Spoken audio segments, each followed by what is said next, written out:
पिताजी की मौत के बाद मैं माँ के साथ सोने लगी, मगर जैसे ही रात के 2 बजते माँ मुझे जूस लेने के लिए बाहर भेज देती और जब मैं जूस लेकर वापस आती तो माँ का कमरा बंद होता।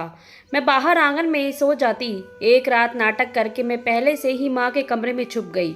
माँ ने चुपके से अलमारी का दरवाज़ा खोला, मगर उस वक्त मेरी जान निकल गई जब वहाँ पर मैंने देखा कि आज भी मैं अपने क्लास में सोती ही रही थी। बहुत दिनों से मेरे साथ ही यही हो रहा था। जैसे ही मेरी टीचर क्लास में आकर कुछ पढ़ाने लगती तो मुझे एकदम नींद के झटके लगने शुरू हो जाते थे। मैं बहुत कोशिश करती कि मैं ना सोऊं, मगर मैं सो जाती थी। अब मेरी टीचर ने भी यह बात नोट करनी शुरू कर दी कि जो लड़की क्लास में हमेशा फर्स्ट आती रही है, अब उसका ध्यान पढ़ाई की तरफ नहीं है। एक दिन मेरी टीचर ने मुझसे पूछ ही लिया, तुम्हें क्या परेशानी है? अब तुम पढ़ाई पर ध्यान क्यों नहीं देती? टीचर के सवाल पर मेरी आंखों में आंसू आ गए। मैं बोली, टीचर, मुझे तो खुद नहीं मालूम कि मैं क्लास में क्यों सो जाती हूँ। मैं पूरी कोशिश करती हूँ कि मुझे क्लास में नींद नहीं आए, लेकिन पता नहीं कैसे अचानक मेरी आंख लग जाती है। टीचर ने कहा कि तुम्हारे घर में कोई परेशानी तो नहीं है? मैंने नहीं में सर हिला दिया और बोली, मेरे पिता का देहांत हो चुका है, मगर मेरी माँ ने घर का सारा इंतजाम खुद संभाल लिया है। मुझे किसी चीज़ की कोई कमी नहीं है।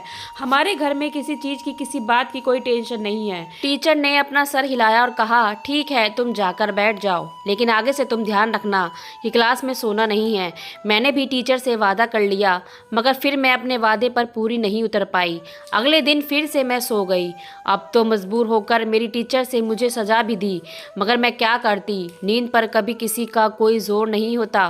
कहते हैं कि नींद तो सूली पर भी आ जाती है। मेरा भी इस समय यही हाल था। आज मैं फिर से क्लास में सो गई तो मेरी टीचर ने कहा कि कल तुम अपनी माँ को स्कूल लेकर आना।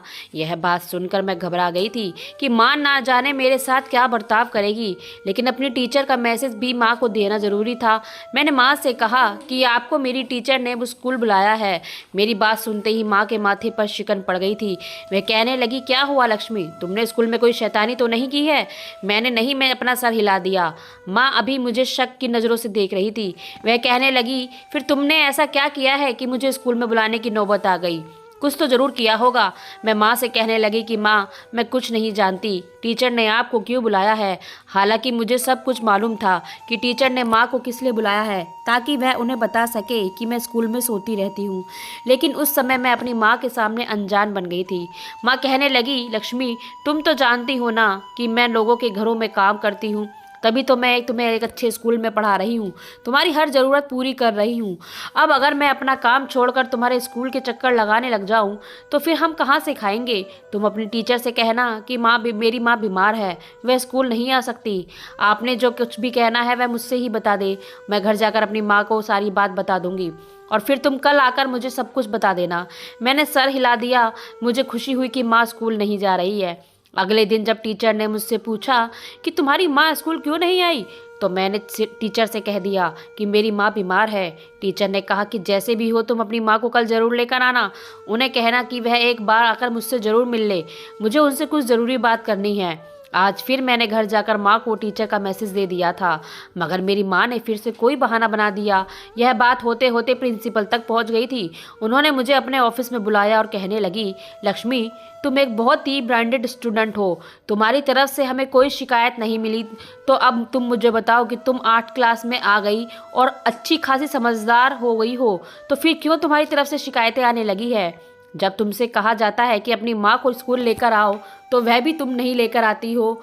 मुझे बताओ, तुम्हें क्या परेशानी है? मैम, मेरे पिता का देहांत हो चुका है और मेरी माँ लोगों के घरों में जाकर काम करती है ताकि मुझे अच्छे स्कूल में पढ़ा सके और मेरी सारी ज़रूरत पूरी कर सके। इसलिए वह स्कूल नहीं आ सकती, क्योंकि उन्हें काम से छुट्टी नहीं मिलती है। अगर वह ऐसे ही मालकिन की इजाज़त के बगैर छुट्टी कर लेगी तो वह उन्हें काम से निकाल देंगी। मैडम कहने लगी, अच्छा चलो ठीक है, तुम्हारी माँ नहीं आ पाती तो समझो कि मैं ही तुम्हारी माँ हूँ। मुझे बताओ कि क्या कोई तुम्हें परेशानी है? क्या कोई बात है जिसकी वजह से तुम ठीक से नहीं सो पाती? पूरी क्लास में तुम्हारा ध्यान कहाँ पर होता है? मैं बोली, मैडम, पता नहीं क्या बात है, मुझे आजकल नींद बहुत आती है, जबकि मैं खुद पर पूरी कोशिश करती हूँ कि मैं जागती रहूँ। मैडम ने सर हिला दिया और फिर कहने लगी, अच्छा मुझे ये बताओ, तुम घर जाकर क्या क्या करती हो? मैं बोली कि मैं घर जाकर 2 घंटे आराम करती हूँ, उसके बाद मेरी माँ घरों के काम पढ़ के वापस आ जाती है और वह मुझे नींद से जगाकर ट्यूशन पढ़ने के लिए भेज देती है। उसके बाद मैं घर आकर टीवी वगैरह देखती रहती हूँ और फिर 9 बजे ही सो जाती हूँ। मैडम ने सर हिला दिया और फिर कहने लगी, अच्छा रात में कितनी बार उठती हो? तब मेरे दिमाग में एकदम से एक बात आई और मैं बोली, मैडम मेरी माँ मुझे रात में उठाकर जूस लाने को कहती है। मैडम हैरत से मेरी तरफ देखा। मैं भी बहुत ज़्यादा परेशान हो गई थी। मैडम ने कहा कि आपकी माँ को इस टाइम जूस की क्या ज़रूरत पड़ जाती है? मेरा तो दिमाग बिल्कुल खाली हो गया था क्योंकि मुझे इस बारे में कुछ भी नहीं पता था। रात के इस पहर में बहुत ज़्यादा गहरी नींद में सोई हुई होती थी जब माँ मुझे उठा देती थी। मैं नींद की हालत में जूस लेकर आती तो माँ का कमरा बंद मिलता था। रात बहुत ज़्यादा होती थी और मुझ पर भी नींद सवार होती थी, इसलिए मैंने कभी इन चीज़ों के बारे में सोचने की कोशिश नहीं की और ना ही कभी इस बारे में अपनी माँ से सवाल किया। मैंने जल्दी से मैडम से कहा, असल में मेरी माँ की तबीयत ख़राब रहती है तो उन्हें अचानक ही भूख लग जाती है, इसलिए मैं उन्हें के लिए जूस ले जाती हूँ। मैडम ने कहा कि इन चीज़ों का कोई मतलब तो होगा, अपनी माँ से कहना कि बिस्किट वगैरह खा लिया करे। मैंने जल्दी से कहा कि मैडम मैं इस बात का हल ज़रूर निकाल लूँगी, आप बेफिक्र रहें। मैंने मैडम से वादा किया और अपनी क्लास में आ गई थी। अब मेरी नींद पूरी तरीके से उड़ चुकी थी। मेरा दिमाग माँ की तरफ लग चुका था कि वह मुझसे रात में जूस क्यों मांगती है। यह सवाल मुझे परेशान कर रहा था। जब मैं घर गई तो माँ अपनी ही सोच में गुम बैठी थी। उन्होंने मुझसे यह भी नहीं पूछा कि आज मैं स्कूल नहीं आई तो तुम्हारी टीचर ने तुमसे कुछ कहा तो नहीं। मैं खुद ही माँ के पास जाकर बैठ गई और बोली, माँ आज भी मेरी टीचर मुझसे पूछ रही थी, तुम हर रोज़ क्लास में क्यों सो जाती हो? क्या रात में तुम्हारी नींद पूरी नहीं होती? माँ ने मेरी तरफ सवालिया नज़रों से देखा। तब मैं बोली, मैंने टीचर से कहा कि नहीं मेरी नींद पूरी नहीं होती। माँ ने मुझे खा जाने वाली नज़रों से देखा जैसे मैंने कोई अजीब सी बात कर दी हो। माँ कहने लगी, क्यों तुम्हारी नींद पूरी क्यों नहीं होती? मैं बोली, माँ आप हर रात मुझे जूस मंगवाने भेज देती हैं तो मैं जाग जाती हूँ, इस वजह से मेरी नींद खराब हो जाती है। यह बात सुनकर माँ मुझे घूरने लगी थी। कहने लगी, अगर इतना सा काम तुम्हें बोझ लगता है तो मत किया करो। एक गिलास जूस फ्रिज से निकाल कर लाना होता है, इसका तुमने इतना बड़ा बहाना तलाश कर लिया। मैं परेशान हो गई थी, माँ की तरफ देखती रही। माँ कहने लगी कि तुम फिक्र मत करो, मैं तुम्हें इस स्कूल से निकाल कर दूसरे स्कूल में एडमिशन करवा दूंगी। मैंने तो यह भी सोच लिया था कि मैं यह मोहल्ला ही छोड़ दूंगी, नए मोहल्ले में घर लूँगी, तुम्हें इससे भी अच्छे स्कूल में पढ़ाऊँगी। तब मैंने हैरत से माँ की तरफ देखा और उनसे कहने लगी कि माँ हमारा तो खर्चा ही मुश्किल से पूरा होता है, इन हालात में आप नया घर कहाँ से लोगी? माँ कहने लगी, ये तुम्हारा सरदर्द नहीं है, मुझे मालूम है मुझे क्या करना है और कैसे करना है। इतना कहकर माँ उठकर किचन में चली गई और मेरे दिमाग में ख्याल आया कि जब मेरे पिता जिंदा थे तब भी माँ पिताजी से अक्सर यही जिद करती थी कि मैं इस मोहल्ले में नहीं रहना चाहती, तुम मुझे किसी दूसरे मोहल्ले में लेकर चलो। मगर पिताजी हमेशा यही कहते थे कि मेरी तनख्वाह इतनी नहीं है कि मैं तुम्हारे लिए नया घर ले सकूं। मेरे पिताजी एक बैंक में जॉब किया करते थे, अच्छा खासा पैसा कमा रहे थे, उसके बाद भी वह एक नया घर अफोर्ड नहीं कर सकते थे। मेरी माँ तो लोगों के घरों में काम करती थी, फिर वह कैसे एक नया घर लेने की बात कर रही थी। यह बात मेरे लिए बहुत अजीब सी थी। मेरा दिमाग बहुत तेज़ काम करने लगा था, जैसे मैं एक ही पल में बड़ी सी हो गई थी। अब मैं हर चीज़ को बहुत गौर से देखने लगी थी, हर बात को समझने की कोशिश करने लगी थी। आज रात भी माँ ने मुझसे नींद से उठा दिया। मैंने पूरी कोशिश की थी कि मैं आज जल्दी से जल्दी जूस लेकर वापस कमरे में जाऊं ताकि मुझे बाहर ना सोना पड़े, मगर मेरी किस्मत ही खराब थी। जब मैं वापस लौटी तो माँ कमरे को अंदर से कुंडी लगा चुकी थी। जब सुबह हुई तो मैंने माँ से कहा कि माँ आपने मुझसे जो रात में जूस मंगवाया था वह आपने कब पिया? माँ मुझे गुस्से वाली नज़रों से देखकर बोली, तुम आजकल बहुत सवाल जवाब करने लगी हो।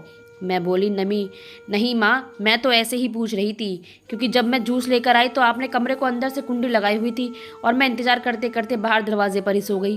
कहीं आपका जूस बिल्ली तो नहीं पी गई, इसलिए पूछ रही हूँ।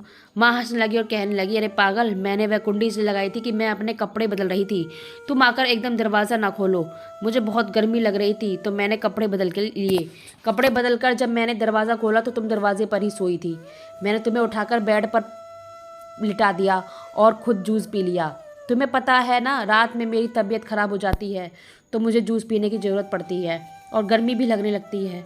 हमारे पास अभी एसी नहीं है, लेकिन तुम फिक्र मत करो, मैं बहुत जल्दी एसी लगवा लूँगी। अचानक से मेरी माँ बहुत बड़ी बड़ी बातें करने लगी थी।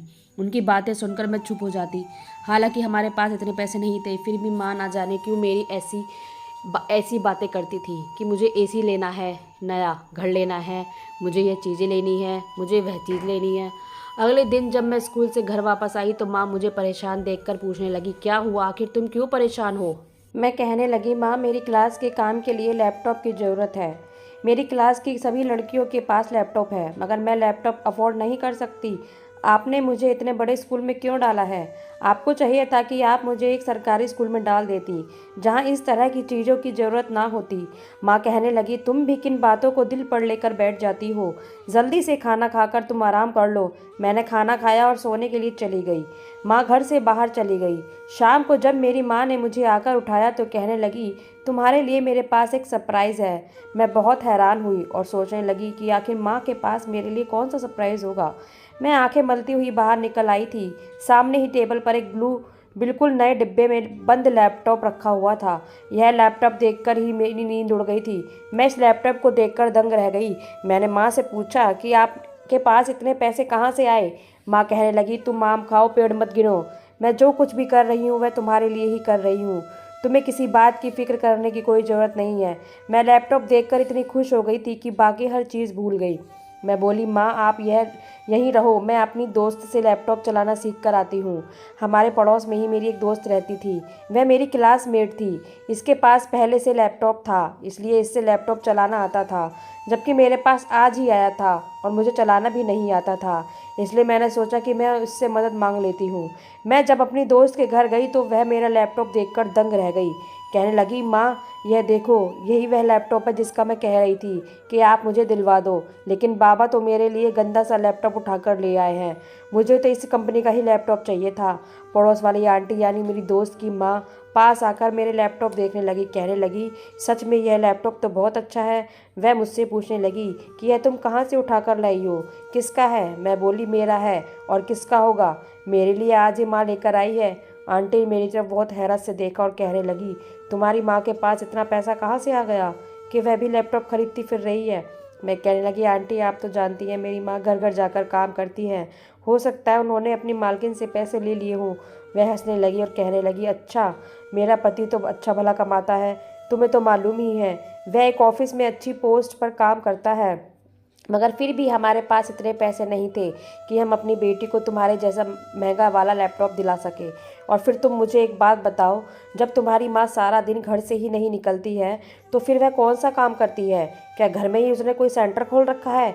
मैं आंटी की बातें सुनकर बोली, नहीं नहीं आंटी, माँ काम करती है, वह बड़ी बड़ी हवेलियों में काम करने जाती है, दिन भर वही तो रहती है। वह कहने लगी, यह झूठ तुम कहीं और जाकर बोलना, हम मोहल्ले वाले सुबह से तुम्हारी माँ को देखते हैं, वह अपने घर में ही रहती है और फिर रात को एक बड़ी सी काली गाड़ी आकर तुम्हारे घर के पास रुक जाती है। मोहल्ले वाले भी इस चीज़ से बहुत ज़्यादा नाराज़ है। मैंने तो यहाँ तक सुना है कि इन लोगों ने ठान लिया है यह तुम्हें और तुम्हारी माँ को इस मोहल्ले से निकाल कर ही रहेंगे, क्योंकि यह एक शरीफों का मोहल्ला है। यहाँ पर तुम लोगों की ऐसी हरकतें होने नहीं देंगे। और बेटी तुम भी हमारे घर मत आया करो, ये ना हो कि मोहल्ले वाले हमारा भी जीना हराम कर दे। मेरी आंखों में आंसू आ गए थे। आंटी ये कैसी बातें कर रही है? मैं बोली, आंटी आप यह सब क्या कह रही हैं? आंटी कहने लगी, अब तुम इतनी छोटी बच्ची भी नहीं हो, 8वीं क्लास में पढ़ती हो। 8 क्लास की लड़कियां तो शादी कर अपने ससुराल चली जाती हैं। मुझे पता है कि तुम भी अपनी माँ के साथ पूरी मिली हुई हो, इसलिए यह इतना महंगा लैपटॉप उठाकर हमारे घर आ गई। अगर तुम शरीफ होती तो तुम इस लैपटॉप को देखकर अपनी माँ से सवाल जवाब करती कि आखिर उनके पास इतने पैसे कहाँ से आए हैं, मगर तुमने तो कुछ नहीं कहा। इसका यही मतलब है कि तुम भी अपनी माँ के धंधे में बराबर की हिस्सेदार हो। मैं आंखों में आंसू लिए अपना लैपटॉप उठाकर अपने घर वापस आ गई। आंटी ने जो बातें की थी वह बुरी तो थी, उन्होंने मेरे और मेरे माँ के चरित्र पर उंगली उठाई थी और हमारे लिए धंधे का शब्द इस्तेमाल किया था, जो कि मैं किसी भी हाल में बर्दाश्त नहीं कर सकती थी। माँ ने जब मेरा रोता हुआ चेहरा देखा तो मुझसे पूछने लगी कि क्या हुआ है, तुम इतनी उदास क्यों हो? तो मैं बोली, माँ पड़ोस वाली आंटी मुझसे पूछ रही थी कि तुम्हारी माँ के पास इतने पैसे कहाँ से आए कि उन्होंने इतना महंगा लैपटॉप खरीद लिया। माँ कहने लगी, तुम इन लोगों की बातों के दिल पर मत लो, असल में मिर्ची तो इन्हें तब लगेगी जब मैं नई गाड़ी ले लूँगी, फिर देखना इन लोगों के कैसे चेहरे उतरते हैं। यह बात सुनकर तो मैं और ज़्यादा परेशान हो गई थी कि आखिर माँ के पास इतने पैसे कहाँ से आ रहे हैं। अब आंटी की बातें मेरे दिमाग में घूम रही थी। मेरा दिल बैठा जा रहा था। कहीं वो जो कह रही थी वह सच तो नहीं था, लेकिन मैं यह बात किसी भी हाल में मानने को तैयार न थी कि मेरी माँ के चरित्र में कोई खराबी है। खैर, मैंने भी सोच लिया था कि अब मैं दूध का दूध और पानी का पानी करके ही रहूँगी। मैं सारी सच्चाई जानकर ही रहूँगी। रात को फिर से माँ ने मुझे नींद से उठाकर जूस मांगा था। मैं जूस लाई, मगर फिर से मेरी आँख लग गई थी। आज जो राज मुझे मालूम करना चाहती थी वह मैं पता नहीं कर सकी, लेकिन मैं हर हाल में सच जानना चाहती थी। इसलिए मैंने बहाना बनाया कि माँ, आज मेरी तबीयत खराब है, मैं स्कूल नहीं जाना चाहती। मैंने यह बहाना इसीलिए बनाया था क्योंकि मैं देखना चाहती थी कि मेरी माँ हवेली में काम करने जाती भी है या नहीं। माँ ने जब मेरी बात सुनी तो घबरा गई और कहने लगी, तुम दवाई खा लो और स्कूल चली जाओ, तुम्हारी पढ़ाई का नुकसान नहीं होना चाहिए। मैं बोली, माँ, आज मुझे बिल्कुल भी हिम्मत नहीं है, इसलिए मैं नहीं जाऊँगी। माँ कहने लगी कि ठीक है, अगर आज तुम्हारी तबीयत खराब है तो आज मैं भी काम पर से छुट्टी ले लेती हूँ। अब मैं बीमार बेटी की छोड़कर अपनी काम पर तो नहीं जा सकती। पर मैंने माँ से कहा कि आप मेरी फिक्र ना करें, आप आराम से काम पर जाइए, मैं अपना ख्याल खुद रख सकती हूँ। अब मैं बड़ी हो चुकी हूँ। माँ कहने लगी, नहीं, ऐसा तो नामुमकिन है। तुम बीमार हो और मैं काम करती फिरूँ? तुम्हें एक हालत में छोड़कर जाऊँगी तो मुझे एक पल के लिए भी सुकून नहीं आएगा। तुम तो जानती हो कि तुम्हारे पिता के जाने के बाद तुम ही मेरा सहारा हो। जो कुछ भी हो मेरे लिए सिर्फ और सिर्फ तुम ही हो। मैं तुम्हारे लिए ही तो काम करती हूँ और पैसे जमा कर रही हूँ। मैंने सर हिला दिया। मेरी दाल नहीं गली थी। माँ ने मुझे उनका राज मालूम होने नहीं दिया था। आज वह सारा दिन घर पर ही रही और मेरा ख्याल रखती रही। वह मुझसे कहती रही कि चलो डॉक्टर के पास चलते हैं, तुम्हारी दवाई लेकर आते हैं। लेकिन मैंने जाने से मना कर दिया और मैं बोली, मैं ऐसे ही ठीक हो जाऊंगी। अब बस मुझे रात का बेसब्री से इंतज़ार था, क्योंकि रात को जिस समय माँ मुझे जूस लेने भेजती तभी मैं सारा राज मालूम कर सकती थी। रात को मैं गहरी नींद में सोई हुई थी जब माँ ने मुझे उठाया और कहने लगी, मेरे लिए फ्रिज से जूस लेकर आ जाओ। मैं बोली, ठीक है माँ, मैं लेकर आती हूँ। मैं इतना कहकर कमरे के दरवाजे से निकल गई थी। उसी समय माँ बाथरूम में चली गई थी और जल्दी में से दोबारा से कमरे में जाकर छुपकर बैठ गई। माँ को नहीं पता कि मैं उन्हें चकमा देकर वापस कमरे में आ गई हूँ। माँ जब बाथरूम से बाहर निकली तो जल्दी से कमरे के दरवाजे को कुंडी लगा दी थी और फिर उन्होंने जो किया उसे देखकर मेरे पैरों तले ज़मीन निकल गई थी। माँ ने कमरे की खिड़की को खोल दिया और किसी को इशारा करके कमरे में बुलाने लगी थी। यह बात मेरी बर्दाश्त से बाहर थी। इससे पहले कि मैं उनसे कुछ कहती तभी कमरे में एक आदमी आ गया। उसने खुद को सर से पैर तक काली चादर में छुपाया हुआ था। मैं उसको देख कर कहने लगी, अच्छा हुआ तुम आ गए। मैं बड़ी देर से तुम्हारे आने का इंतजार कर रही थी। मैंने लक्ष्मी को भी कमरे से बाहर भेज दिया है। अब तुम्हारे जाने के बाद ही उसे कमरे में उठाकर लाऊंगी। मुझे कुछ पैसों की ज़रूरत है तो मुझे पैसे दे दो। मैं अपनी बेटी लक्ष्मी के लिए नए कपड़े खरीदना चाहती हूँ। उसने बहुत दिन गरीबी में गुजारे हैं और अब मैं उसे हर तरह की खुशियाँ देना चाहती हूँ। अभी तक उस आदमी ने अपने सर से चादर नहीं उतारी थी। मैं एकदम से खड़ी हो गई और बोली, माँ, आप यह सब क्या कर रही हैं? आप मेरे बाप के साथ धोखेबाजी कर रही हैं। माँ, मैं भूखी मर जाती तो आपसे कभी शिकायत नहीं करती। मुझे नए कपड़े, जूतों और पैसों की ज़रूरत नहीं है। मुझे आपकी ज़रूरत है। मुझे उम्मीद नहीं थी कि आप यह सब करेंगी। आपने ये सब कुछ क्यों किया? आपने एक गैर मर्द को हमारे घर में बुला लिया। इसका मतलब जो लोग मोहल्ले में बात कर रहे हैं, क्या वह सब कुछ ठीक थी? कल भी मुझे आंटी ने कहा था कि रात के समय तुम्हारे घर के पास एक काली गाड़ी आकर रुकती है और उसमें से कोई आदमी निकलकर तुम लोगों के घर जाता है। मोहल्ले के सभी लोग हमारे खिलाफ हो गए हैं। वह हमें इस मोहल्ले से निकाल देना चाहते हैं। आपने यह सब कुछ क्यों किया? मैं तो किसी भी से नजरें मिलाने के काबिल नहीं रही। अब हमें इस मोहल्ले से निकाल दिया जाएगा। क्या आपके पास कोई दूसरा ठिकाना है? बताइए मुझे, हम कहाँ जाएंगे? उसी समय इस आदमी ने अपने सर से चादर उतार दी थी। इस आदमी को देखकर तो मेरी आंखें फटी की फटी रह गई थी। वह कोई और नहीं बल्कि मेरा सगा बाप था, जिसका देहांत हो चुका था, जिसकी अर्थी मैंने खुद देखी थी।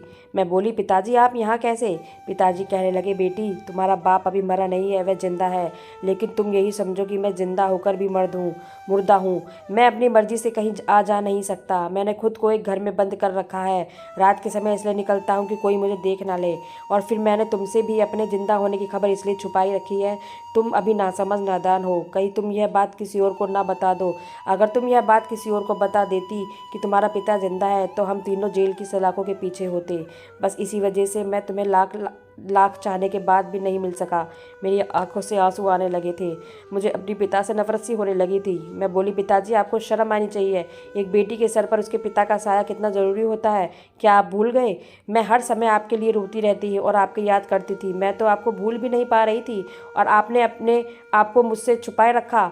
आपके ऐसा करने के पीछे क्या वजह है? आप मुझे सारी बात बताएं। पिताजी की भी आंखों में आंसू आ गए थे। वे कहने लगे, मेरी और तुम्हारी माँ की शुरू से ही तमन्ना थी कि हम अपनी संतान को पढ़ाते देखें, उसकी हर ज़रूरत को पूरी करते, बल्कि उसके कदमों में फूलों के ढेरे लगा देते।